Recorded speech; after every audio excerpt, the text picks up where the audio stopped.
friends. This is Deepak Chopra, and it's a great privilege for me to be speaking to Caroline Williams, who you've met here on these channels before. And she has a new book. Here it is. I hope you can see it. Inner Sense: How the New Science of Interoception Can Revolutionize Your Health. Caroline is a highly regarded science journalist and the author of Move, which was a New Scientist Book of the Year, and My Plastic Brain. She's a regular contributor to The New Scientist, and her work has appeared in The Guardian, The Observer, National Geographic, BBC Radio, etc. She lives in the UK, and here we are. Thanks for joining, Caroline. Well, thank you very much. It's lovely to see you again. It's been a while. Thank you. And congratulations on the book. I enjoyed reading it very much. Thank you. So before I start to ask you some questions, for our audience, I just want to share that the book is about interoception, which is our ability to sense the internal state of our body, including signals like hunger, thirst, pain, energy, emotions. And Caroline has connected interoception to the nervous system and the wandering vagus nerve, which plays a critical role in balancing stress responses and fostering calmness. The book highlights how interoceptive awareness can help improve emotional regulation, treat eating disorders, enhance mindfulness practice, and reduce stress.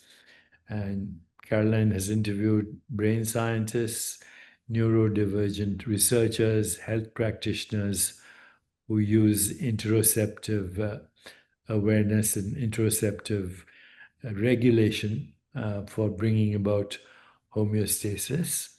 And it's a very concise and very enlightening book with a lot of research. And so that's just the introduction. And I just want to now ask Carolyn some questions. So thank you once again, Carolyn. I Thank just you want so to know, much. so what inspired you to write a book focused solely on interoception? And how do you define this sixth sense, even though I have defined it a little bit for those who are unfamiliar with the term? Yeah, and it is a term that tends to make people glaze over a little bit. It's sort of a word that sounds like it was made up by accountants or something, but it's really quite simple. It's kind of an umbrella term that covers our ability to detect and interpret changes and signals from within our own bodies. So the senses that we all learn about at school are exteroceptive. So they are receiving information from the exterior of our bodies. And interoceptive, all it means is it's receiving information from within our own bodies. So it's entirely private. I can't feel your interoceptive signals. You can't feel mine. It's just, what's happening inside, and then how we make meaning out of anything that's changing. So would you say that when we were babies uh, and learned toilet training, that's interoceptive regulation? Absolutely. And I sort of often use the analogy that what we need really to help healthy sort of emotional balance and self-regulation and these sort of an empathy and all these important things that are based on our feelings and emotions, we sort of need an emotional version of potty training. So, you sort of you learn as a small child to detect a specific signal, and then you attach meaning to that. Okay, that means I need to go and deal with that situation. And it takes a bit of practice, but then you learn to deal with it. And then you sort of tune out from that and then you move on and you get on with your life.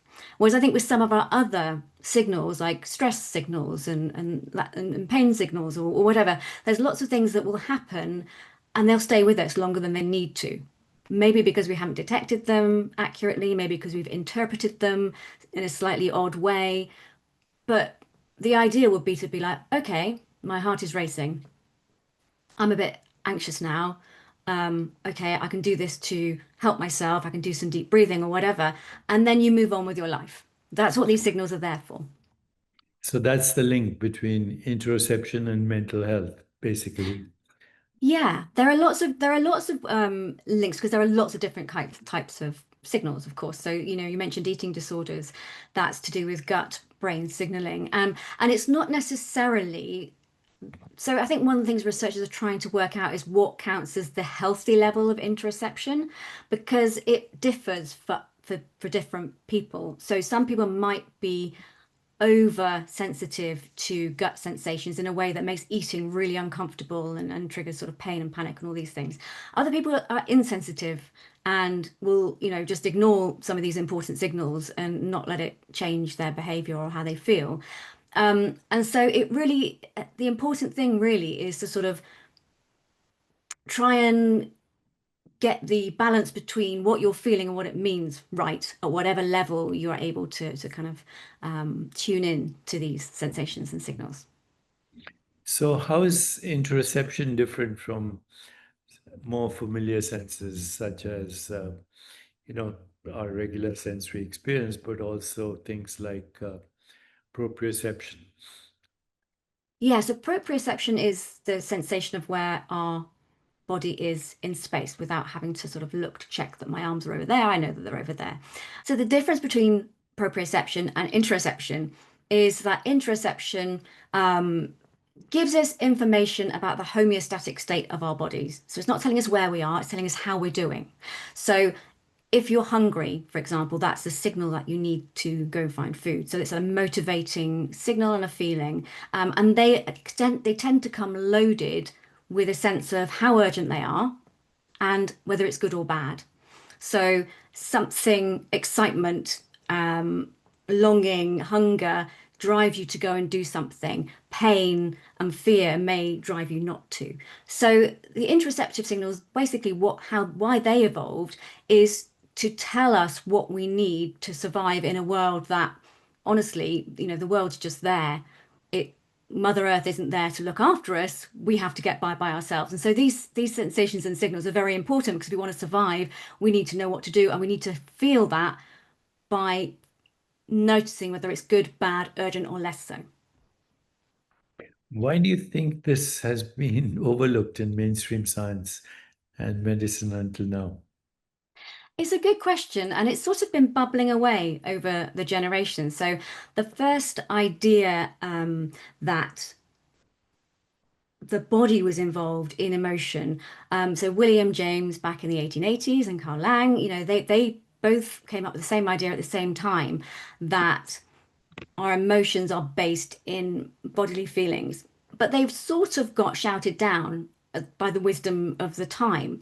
And part of the reason for that was everyone said, well, these signals are far too slow. You've got blood flow, you've got, these kind of slow nervous connections that go from the body to the brain. That's far too slow to have anything to do with thinking and feeling. It must be happening in the brain and the body follows.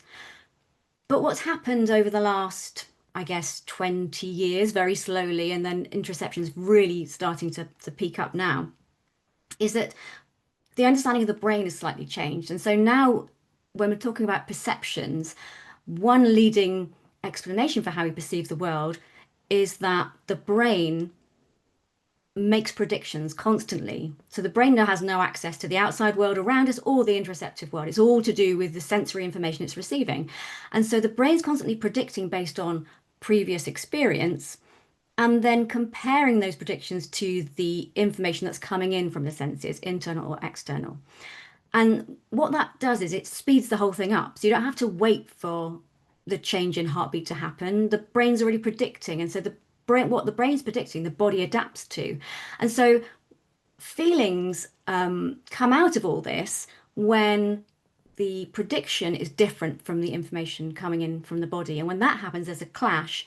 And then there's a decision that has to be made. Do we go with the brain's prediction and change the body sensation? Or do we go with the body sensation and change what the brain is thinking? And that sort of back and forth is ongoing all the time. And we all differ in our tendency to trust one over the other in ways that can kind of lead us into things like panic disorders. So, for example, people with PTSD may have learned that a loud noise equals danger in a combat zone, for example. when they hear a loud noise in somewhere that's objectively very safe, they will be less likely to update their knowledge based on, okay, this situation is safe, and go with the hard won lesson of the past. This is danger, panic, run. And so the whole thing escalates in a way that it might not with somebody else because they've been able to tamp it down in somewhere in this sort of body brain back and forth. So this back and forth brain body thing is going on all the time. And I think the reason why that changes everything is because it's like, okay, well, now we can explain how all this stuff in the body can be put into the picture in real time and has a real important um, effect on what we're thinking, what we're feeling, and what we're motivated to do or not, as the case may be. My very special guest today is Caroline Williams. The book is called Inner Sense: How the New Science of Interoception Can Revolutionize Your Health. So, can you share some practical daily habits that could improve our interoceptive awareness? Yeah, I mean, mindfulness obviously comes up a lot. But I think one important tweak to that is so a lot of mindfulness practices are, obviously focus on the breath, which is an interoceptive signal. That's one of the ones you can sort of take control over and change that. But a lot of mindfulness practices sort of wait for thoughts to bubble up and then you sort of look at the thoughts and let them go away. The same thing applies in an interoceptive context, a body-based, a somatic-based mindful meditation would involve waiting for feelings to come up, or if those thoughts come up, noticing what feelings are attached to them. Where are they in your body? Where feels easy, where feels tight, and then just learning to tune in and out of those sensations and to experience them in different states. So one of the important things in trying to make sense of these signals is, for example, the heartbeat. That's another one that's really sort of it's there all the time and you can tune into it if you choose to. So experiments that have had people practice tuning into their heart at lower levels of arousal, and also after they've been jumping up and down and getting their heartbeat beating, and then tuning into that signal as the body calms back down again. Over time, that training allows them to sort of intervene at a lower level when they're feeling anxious. And so it doesn't escalate to the point of panic. So it's part of the battle is getting to know your body in lots of different situations. So obviously movement is another one. So mindfulness, you're in a calm place, you're feeling your body signals in a calm state. That gives you sort of an embodied place to come back to, a safe place to come back to that you should hopefully have in your back pocket when you need it. Movement, any kind of exercise, that's changing the signals. So that might change how much you panic when your heartbeat rises because you know that, okay, well, when I run, this happens and it's fine. And I just stop and it all goes back down again. So sort of noticing and making friends again with your sort of internal body signals is sort of half the battle. Another thing is flotation therapy. I don't know whether you've ever tried that. It seems to be a thing that probably happens in California. So lying in a warm, very, very salty bath, and you sort of have earplugs in and you pull the lid down over you so there's no information. It's dark, it's warm. It literally feels like you're floating in space. And and flotation was actually designed by neuroscientists to test the idea that if you took away all sensory external information, would consciousness just disappear? And there was an argument at the time, back in the 60s, that yeah, that would just would it switch off or would it not switch off? It didn't. But what happens when you take away all sensory information from the outside? The brain has much more in the tank to focus inwardly, and that's been shown and another way to help people find a safe space within their own bodies, and to feel stronger and yeah, it's relaxing. Yeah, I love it anyway. I highly recommend it. It's not for everyone though. Yeah. What about the role of the vagus nerve in all this interoceptive awareness or self-regulation, homeostasis, healing? So much literature now on vagal activation. Yeah. Well, the vagus nerve is a major sort of interoceptive superhighway. But the kind of interesting thing about the vagus nerve from the point of view of interoception is that the bit we know about, which is the parasympathetic arm of the nerve of the vagus nerve, that sort of rest and digest puts us back into a state of calm. That only represents about 20% of the nerves within the overall vagus nerve. The other 80% are from the organs going up to the brain. So it's a sensory organ that is that's it's its most important role in some ways. So I think there's a whole new area of science trying to map where these sensory pathways go and what they're detecting. Because there's stuff happening in our bodies that our brains are aware of that we don't even know what's going on in there. So there's one researcher, Stephen Lieberles, who says he calls it the dark matter of the vagus nerve because there's stuff obviously that the brain cares about that we don't know. And so it's a whole really exciting area of science.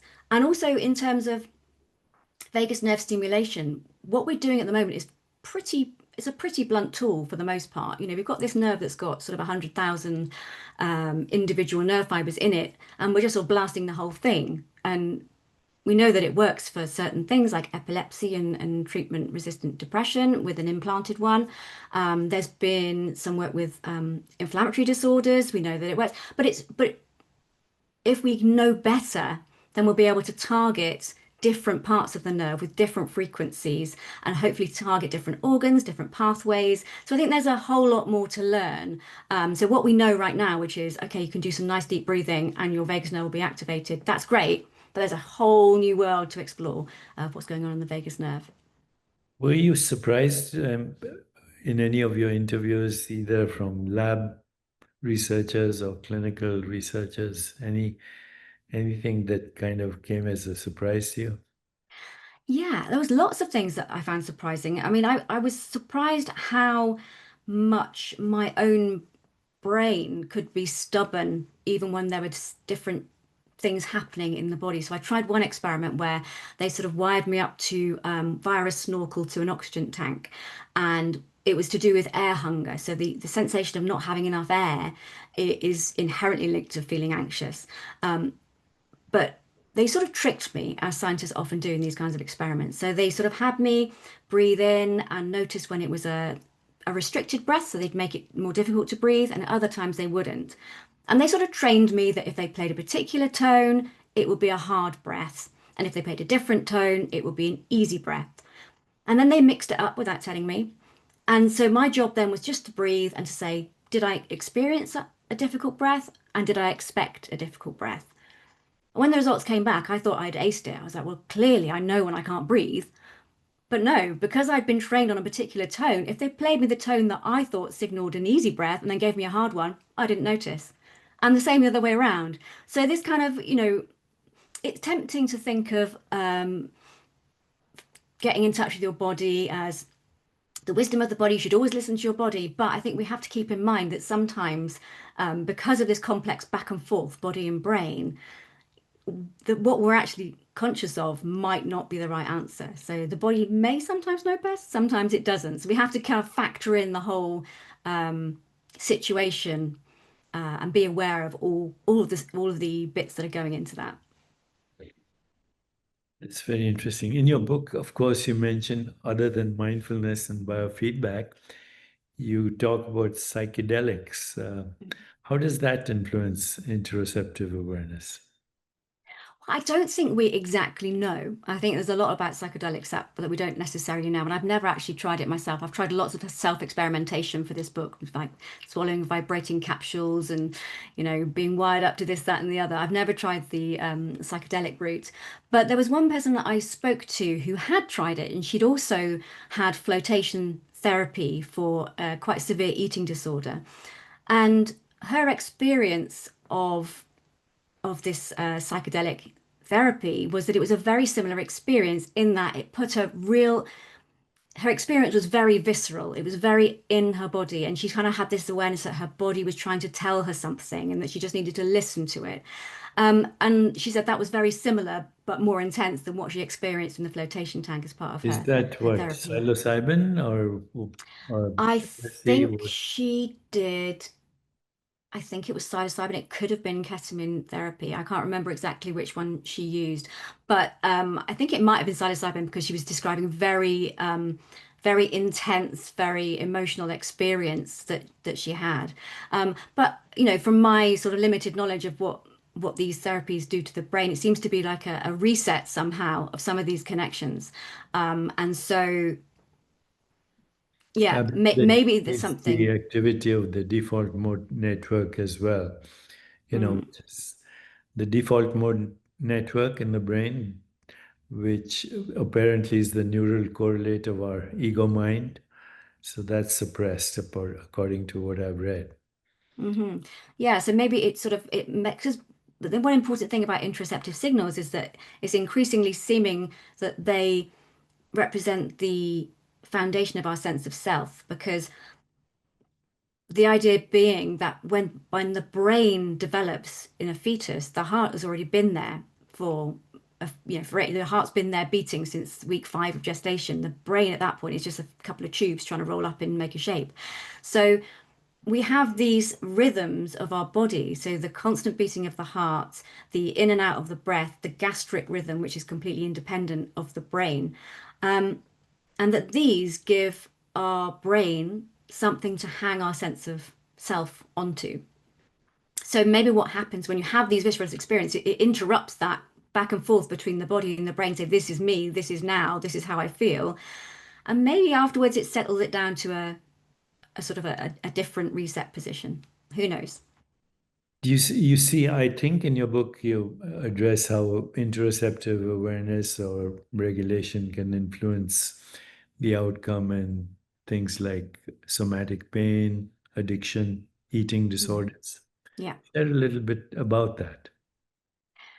Yeah, I mean, the tricky thing is that all of those different examples will come from different problems with different pathways. So in terms of chronic pain, there is a fairly recently recognized category of pain called nociplastic pain that doesn't come from um, an actual injury. So it's not reporting from the sensory nerves that there's something hurt.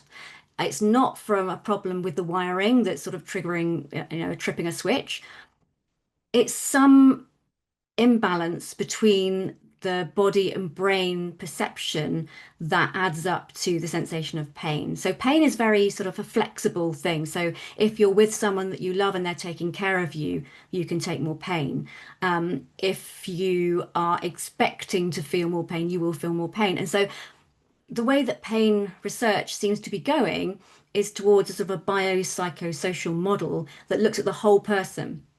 So not only it's in your mind, you're kind of you're feeling pain that's not there, but understanding that back and forth nature of expectation and sensation and all these different factors, your environment, the people around you, and trying to work on that. So there's quite a lot of progress, I think, slow progress in treating the whole person, and yeah, having quite impressive outcomes in pain. So there's one called effective touch, which is very sort of light, slow stroking on the skin that triggers very particular interoceptive pathways that are there, and they respond specifically to slow stroking at human body temperature.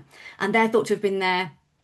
They signal comfort, they signal support. And from the time we're a baby, we're stroked when we're distressed, and that's hardwired into us. And so society is starting to harness things like that are literally just highways to say, okay, this bit we can improve, and hopefully that might tip the balance to feeling better. Talk about addiction, eating disorders. Yeah, so addiction is a really, really interesting one, because obviously addiction, when I say obviously, for a long time, addiction has been thought to be a problem with the brain, that it's been the wanting center and the craving center. It's all to do with what's going on in the brain.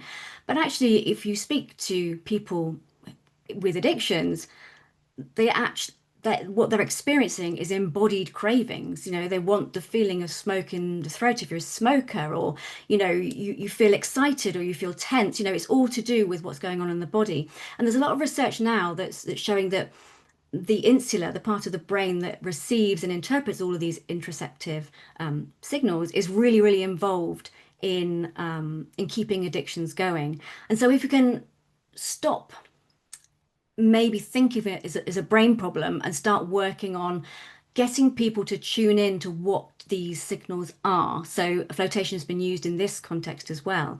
So how are you feeling? What is it you need right now? What's driving you to do this? That seems to be a more fruitful avenue than just saying to people, you just need to, you know, go cold turkey and get over it and rewire your brain. Because yeah, it's a shift of understanding to think that it's not that brains get addicted, it's bodies and brains, it's whole human people. So you've got the environment playing into it, you've got what's going on in the body, how they're feeling, are they feeling safe? So trauma and addiction are very connected. And so are people trying to get the comfort that maybe they didn't get as a baby? Is there some reason why they're unable to get the comfort of and warmth and safety that they get from a particular drug outside in the world? And if you support them, does that take some of that away? There's also the effect of neurodiversity. Are people with ADHD chasing some kind of stimulation because there's not enough in their environment? Are people with autism overwhelmed and therefore trying to dull some of the sensory overload? So there's a lot of factors that go into it when you start broadening it out from just being a brain problem and a craving problem. Yeah, so there's a lot still to do, obviously. I'm not saying that The anyone. same principles would hold true for eating disorders, right? Yeah, well, eating disorders are interesting as well because there's some research that suggests that as well as being very oversensitive to so people with anorexia, for example, can be very oversensitive to the feeling of food in their stomachs. It feels heavy, it feels bloated, it feels awful. And I guess that's sort of been seen as, I don't know, sort of a mental response to, oh, I don't want that because I don't want food in my stomach. But there is some research that shows that there are differences often in people with eating disorders in the way that food moves through the stomach. So when someone says, I feel bloated, this is awful, I can't bear it, maybe that's because they have some problem with the way the food moves through the gut and they genuinely are feeling awful. And then that's playing into it as well. So if you can maybe take that aspect away, maybe that will help them in their recovery. And there's been some research again with floating, where because while flotation increases sensitivity to heartbeat and breathing, it seems to sort of dampen signals from the gut. And so sometimes what people find is if they eat, go into flotation tank, be weightless while that food is going through, they can sort of bypass the anxiety and the kind of the nasty feelings of that food moving through the stomach. So it's sort of looking not just at sort of changing perceptions and dealing with it as a mental disorder, but also looking at what's going on in the body as well. Also with body image, that's a big thing. So research has shown that if people experience their body as as an object rather than a subject, rather than me, they are likely to have lower body satisfaction, which is a huge problem in eating disorders and in a lot of other people as well. Whereas if you can help people to feel their body as me from the inside and experience their body from the inside, feel the strength of their limbs, feel, how great their bodies are from the inside, then that seems to help make you feel like me and being kinder to your body and reject it less. So yeah, there's lots of really interesting stuff going on with eating disorders and sort of sense of self from the inside seems to be a much healthier way to live. And now the expressions like gut feeling, broken Hmm. heart, um, heavy with sadness. Yeah. Well, these are all qualia experiences that make sense because they're biological experiences. Yeah, this is the thing. So when you say interoception and people sort of look a bit, whoa, what's scary, big scary word. But as soon as you start explaining what it means, people go, oh yeah, well, of course, you have gut feelings, you feel butterflies in your stomach. Sometimes you meet someone and they just make you tense. We sort of understand intuitively that this is a big part of our lives and our emotional lives. It's just that for whatever reason, perhaps the way that sort of medicine was done by dissection and this bit is this bit and this bit is that bit, we've sort of Reduction. forgotten that we're one creature and that all this stuff is going on. It's not like the body was designed and the brain was bolted on the top. It all comes from the same thing. And so it's not that surprising when you start talking to people. Well, yes, of course, intuition is a thing. In fact, there's one person I met for the book. He's retired now, used to be a hostage negotiator. And you might think that, he would go into really quite tense situations and need to reason with people who were really emotional. And you might think, oh, well, the last thing you want to send in to that situation is someone who's very emotionally aware. You might want someone who's cold and rational and doesn't sort of panic or whatever. But when researchers looked at his interoceptive ability, looking at his ability to detect his own heartbeat, most people get around 60% correct when they're asked just to sit quietly and feel their own heartbeat. He got close to 100%. He feels every beat of his heart. Even if he's just sitting here, he can feel it. And he sort of said to me, I'm surprised that everyone doesn't. It's just there. It's fine.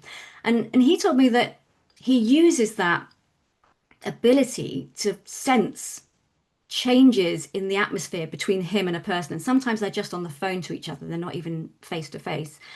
He says he can very subtly sense changes in heartbeat, in blood pressure. He says you can just sense something's about to happen that you don't want.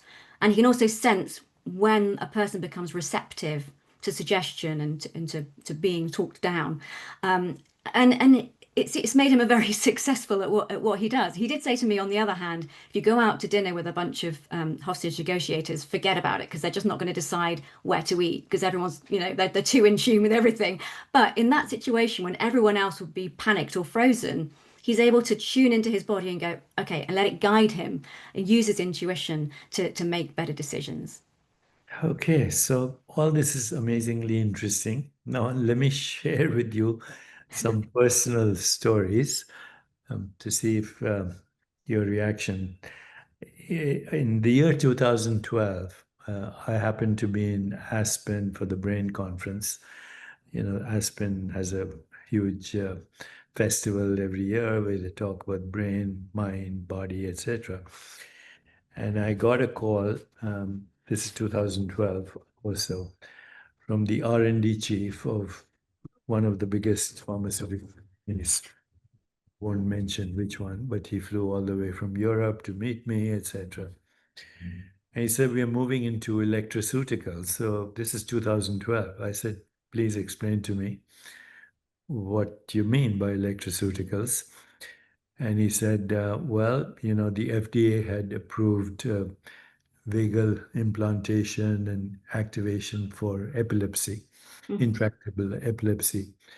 But as they were doing their research, they found that because the vagus nerve has bilateral traffic from the brain to the body, as you said, and the body to the brain, they found people who had autoimmune illness, asthma, rheumatoid arthritis, cardiovascular disease.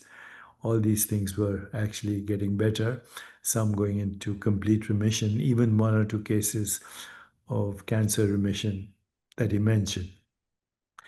So I asked him why was he interested in meeting me because you know and you do talk about this in your book, but for 45 years I've supported research on Ayurveda and yogic practices and pratyahara and breathing techniques, where actually if you do the 35 or so postures in yoga, sitting postures, standing postures, lying postures, twists, forward bends, backward bends, you end up stimulating every branch of the vagus nerve, every branch of the vagus nerve. Furthermore, you can activate vagal activation, or you can, yeah, stimulate the vagus nerve through eye exercises because the vagus nerve interacts with the oculomotor nerve. It interacts with the facial nerve. Smiling activates the vagus nerve. Humming, chanting activates the vagus nerve. Singing does it. Deep breathing, heart awareness, the kriyas, the bandhas, all in yoga activate Mhm. the vagus nerve. So he listened to me very carefully. He said, "I know that, but how do we make money? We are a pharmaceutical company, and we have shareholders, and we have to. We can't tell everybody to go do yoga." By the way, Yeah. Pratyahara, which is the fifth technique in the eight limbs of yoga, is all about interoception, heart awareness, breath awareness, etc., gut awareness, and also the kriyas and bandhas. That's the fifth branch of yoga.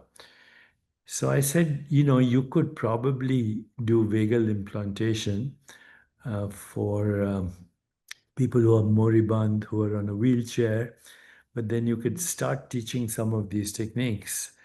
And I do see a future for what you're calling electraceuticals. He thanked me, and I never heard from him after that. But as you know now, there are all these devices like earpods that stimulate Mm. the vagus nerve. I'm looking at something that you can wear as a collar to Yeah. stimulate the vagus nerve. So we are there already with Yeah. devices. I'm well, so I've tried out one of these devices, partly for the book. I'm still trying it out for an article I'm working on at the moment, alongside doing resonance breathing, 6 breaths per minute, and looking and recording heart rate variability to see which is most effective. And the short answer really is that it's very, very clear when you do slow breathing, and I do a lot of yoga as well. And after I've been to yoga, it's very clear there's a jump up in heart rate variability, which is a good thing. You want higher heart rate variability. I haven't seen the same with the wearables. So there's kind of this idea that you can just click this thing on your own, go about your day doing your emails, and it will have the same effect. My experience, I don't think it has. And I've looked through the research on these devices, and there does seem to be, some some benefit in people who have very severe heart failure, issues, that their heart rate variability changes. But I haven't seen convincing evidence that in healthy people there's a meaningful change from wearing these things. And part of the reason is, the branch that's in your ear, that only goes to the brain. So what you're hoping is that whatever you're stimulating, the current that you're putting in hits the nerve, that it stimulates it enough to send a message to the brain that will then make the brain, in all its wisdom, go, aha, we need to calm the whole system down and have the desired effect. It might just be sending a sensory signal that says, your ear's a bit tickly. It might not be doing anything. It might, in some people have a small effect, but for my money, and these things aren't cheap, the things that I'm being Yeah, sold quite a lot. I did the routine before you start your yoga and your breathing Yeah. exercise and resonant breathing and pranayam, Mm. you actually stimulate. You go take your forefinger and with a little bit of oil, you massage the ridge at the back of your eardrum, and there's a ridge at the top of your eardrum. And I've done that, and you can see heart rate variability changing as you do it, very Oh, dramatically. maybe I'll try that. Is that while I'm experimenting on myself? Also, humming can do Hmm. that. And now there's research that humming increases nitric oxide, etc., etc. Yeah. So these things need to be researched. Yeah, And and I think there's lots of so I found a really interesting study that so we're talking about, resonance breathing, 6 breaths per minute. That triggers the vagus nerve via, a reflex that we know is there, for very good reasons to do with expansion of the chest and sort of triggering interoceptive pressure sensors in the chest. So we know it works, we know why it works. But there was an interesting study that showed people who are chanting or reciting the rosary in Latin or singing hymns, they had this weird side effect where people ended up breathing at around 6 breaths per minute. So a lot of these things that we might do, maybe it's been baked into us over generations and generations that if you do these things, you're going to feel calmer. And it might be because that's sort of stimulating these particular pathways. In some ways, it doesn't matter if it, if it works, then do it. But yeah, I'm not quite on board with the idea that you need to buy a device to clip to yourself and spend money on it and spend time on it, when actually really the prescription for resonance breathing is sort of 10 minutes a day, or 20 minutes if you can manage it. So it's easy, it's cheap, it's free, or do whatever makes you feel in that state. And there's the idea of deep rest. A psychologist called Alyssa Eppel talks about deep rest, and that what you need to do is put yourself into that safe zone. And in a way, it doesn't matter what gives your body that signal that you are safe and warm and everything is fine, but make time to do it, and that gives your body a break from the revving up of stress all the time.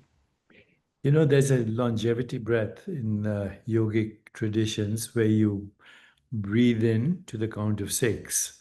Then you immediately breathe out to the count of 12. Then you hold to the count of 12 and then breathe in again to the count of six. That's two breaths a minute.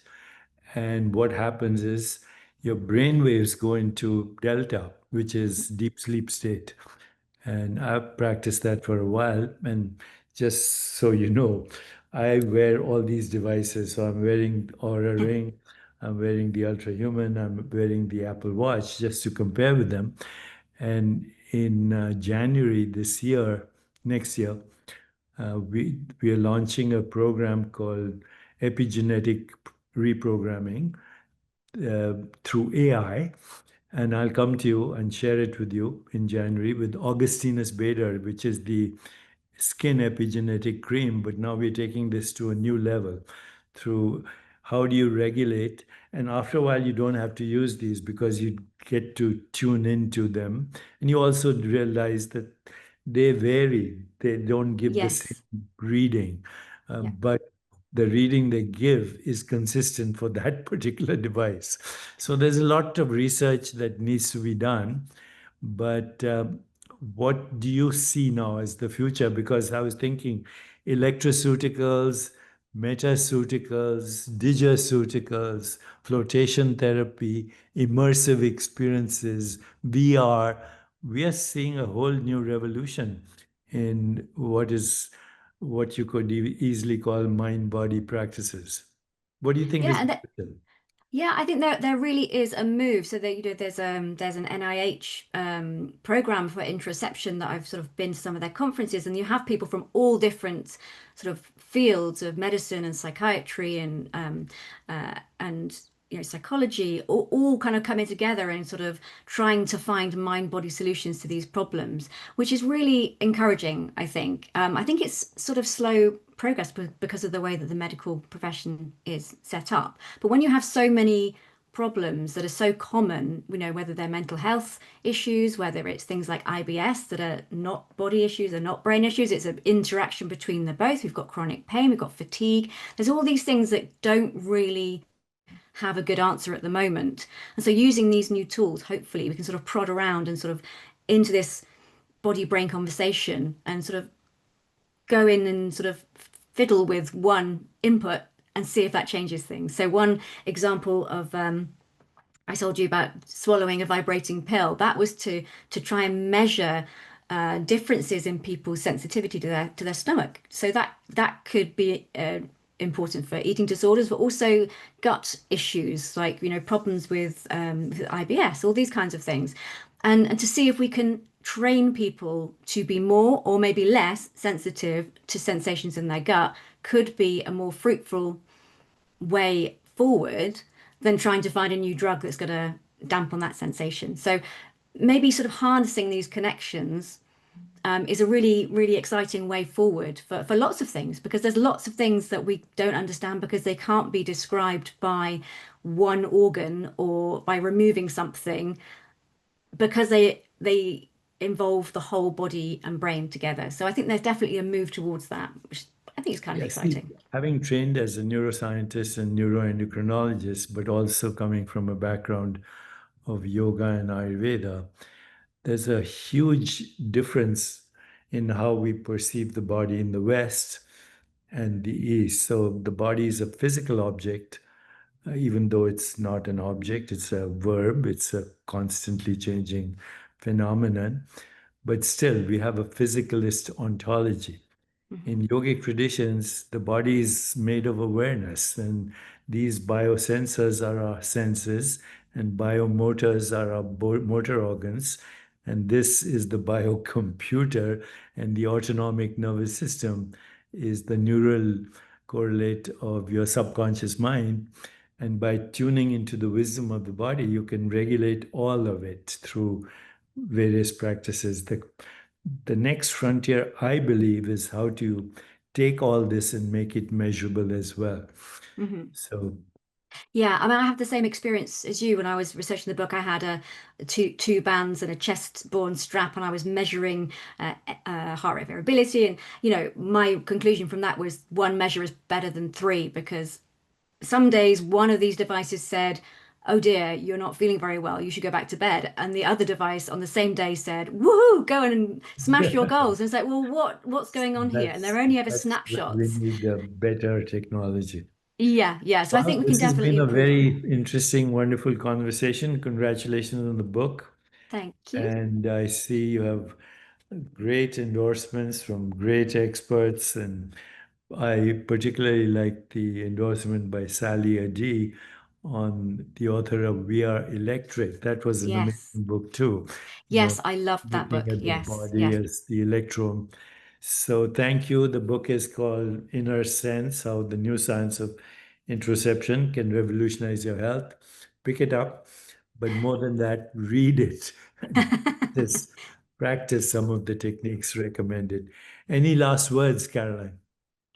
Well, I would probably say that, yeah, I think it's a work in progress to kind of integrate body and brain. And so I wouldn't say that I'm the expert by any means, but I do think that it has changed the way I deal with difficult sensations and how I manage my energy reserves and how I think about how I feel and what I feel and why. So I really do think that not only is interoception a big deal in science, because it really is a new idea in science, it's something that can be really important for all of us, and it's really quite easy to implement in your life without too much effort. So yeah, that's my little pitch. I think it's fascinating, and I hope everyone else does Once too. again, the book is Inner Sense, How the New Science of Interoception Can Revolutionize Your Health. Caroline Williams, she writes for The New Scientist, which is one of my favorite science magazines. Thank you, Caroline. And Thank you so much. It's been thank a you for pleasure.